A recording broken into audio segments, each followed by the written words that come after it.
ભાવનગર અને ભાવનગરમાં પણ ખાસ કરી અને પરસોત્તમ સોલંકીનો દબદબો હજી પણ ભાવનગરમાં યથાવત જ રહ્યો છે।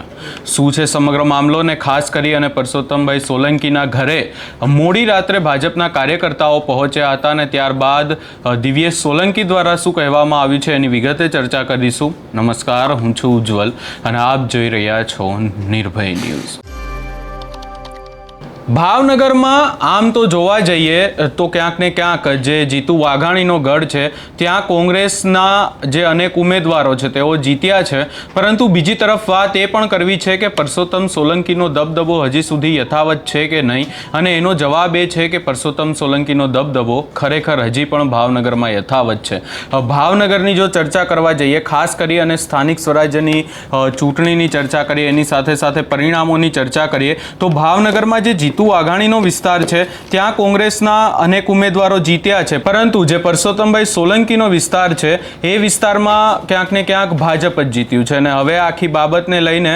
જે દ્રશ્યો સામે આવ્યા હતા પરસોત્તમભાઈ સોલંકીના જે બંગલા પરથી, અને એની સાથે સાથે દિવ્યેશ સોલંકી દ્વારા શું કહેવામાં આવ્યું છે એ પણ સાંભળી લઈએ।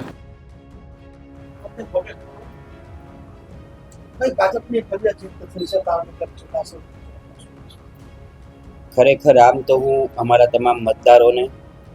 અમારા પાર્ટીના બધા કાર્યકર્તા અને અમારા સામાજિક આગેવાનોને હું આની શ્રેય આપું છું। લોકો વર્ષોથી જે મહેનત કરી છે અને ભારતીય જનતા પાર્ટીની સરકાર અને એમના કાર્યકર્તા જે બારે માસ લોકોના વચ્ચે જે રહી છે, આ એનું ફળ રૂપે અમને આ જીત મળી છે।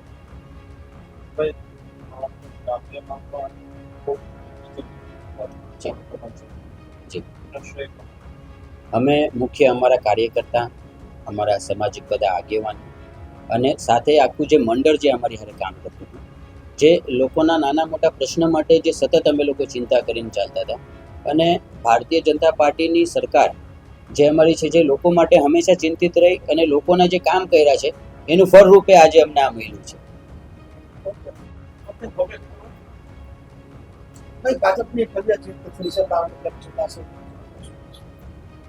ખરેખર આમ તો હું અમારા તમામ મતદારોને,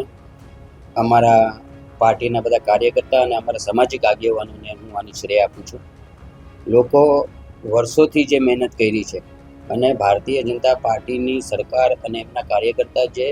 બારે માસ લોકોના વચ્ચે જે રહી છે, આ એનું ફળ રૂપે અમને આ જીત મળી છે।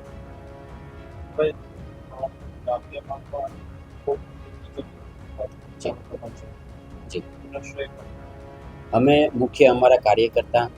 અમારા સામાજિક બધા આગેવાનો અને સાથે આખું જે મંડળ જે અમારી હારે કામ કરતું હતું, જે લોકોના નાના મોટા પ્રશ્ન માટે જે સતત અમે લોકો ચિંતા કરીને ચાલતા હતા, અને ભારતીય જનતા પાર્ટીની સરકાર જે અમારી છે, જે લોકો માટે હંમેશા ચિંતિત રહી અને લોકોના જે કામ કર્યા છે એનું ફળ રૂપે આજે અમને આ મળ્યું છે। અહીંયા ક્યાંક ને ક્યાંક હવે ચિત્ર સ્પષ્ટ જોવા મળી રહ્યો છે, અને ખાસ કરી અને વિસ્તારમાં કોળી સમાજના મતો વધારે હોય છે, એટલે જો ચર્ચા કરવા જઈએ તો હવે ક્યાંક ને ક્યાંક અહીંયા ચિત્ર સ્પષ્ટ જોવા મળી રહ્યું છે કે કોળી સમાજને પરસોત્તમભાઈ સોલંકી, હીરા સોલંકી કે પછી આ જે આખો પરિવાર છે એની સાથે કોઈ વિવાદ નથી,